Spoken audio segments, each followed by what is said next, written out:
Welcome back everyone. I'll go ahead and explain to you a couple of different ways you can actually go ahead and fix your water damaged phone. Now, in this specific case, we're looking at iPhones, and what I can tell you is that if your phone is completely submerged, then most likely if you have one of the newer iPhones, you're probably good to go. But if you have a super old iPhone, we're talking iPhone 5, 5S, up to about an iPhone 6S, those phones did not have any IP certification, so you could be in a case where your iPhone may not be able to function anymore, but hopefully that won't be the case. Now, the very first thing is to, first of all, verify if your iPhone actually has water damaged, and the way to do this is to actually figure out where your SIM card slot is on your phone and see if there's a little red line throughout your specific device inside of the SIM card panel. So once you go ahead and take out your SIM card, you'll basically be able to look inside the phone a little bit and see the guts of the phone. And you want to see if there's a red line inside of it. And Apple did a really good job at linking a website. I'll go ahead and leave a link down below.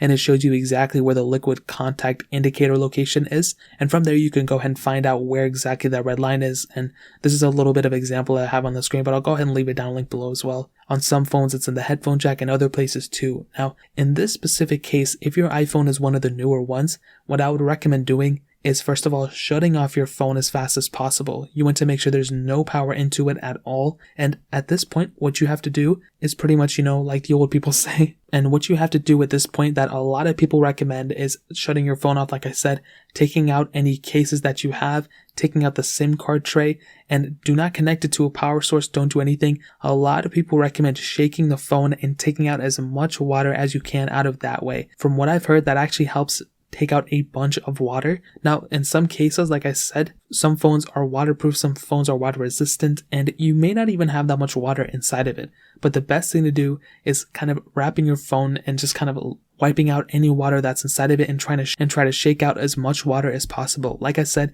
it may not work perfectly. A lot of people have also recommended, putting it inside of rice and stuff. I don't know if that's necessarily the best idea anymore, but it's worth a shot. And that's really pretty much the best way to go about doing it, is to shake your phone out and pretty much just let it go from there. Now, unfortunately, Apple actually does not cover water damage inside of their 1-year warranty. I have heard that in some cases with their Apple Care program, some people are able to kind of finesse through it. So there we go. That's perfect. But if that doesn't work, you can always pay for a replacement phone if you are under Apple Care, which is, I guess, another good thing too. But your best bet is to let your phone sit totally powered off. You don't want to power it on. And after a while, maybe a couple hours, maybe even a couple of days, the longer you wait, the longer of a chance it has of being successful. And then once that's done, you want to go ahead and try to power it on. You want to see if it can take a charge. And if it is able to take a charge, then you're set. But if not, then my best bet will maybe take it to the Apple store and kind of see what you can do there. But that's usually the best thing to do, is to shake the water out of your phone by taking out the SIM card tray and trying to see how much water you can get from there. So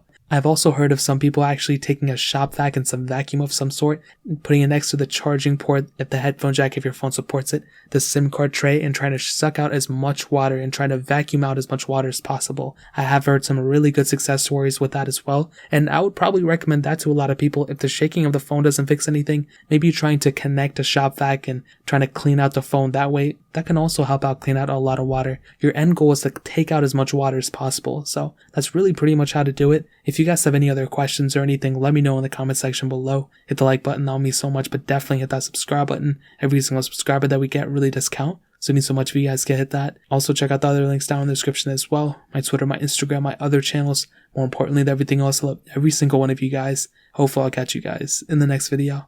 Peace out till then.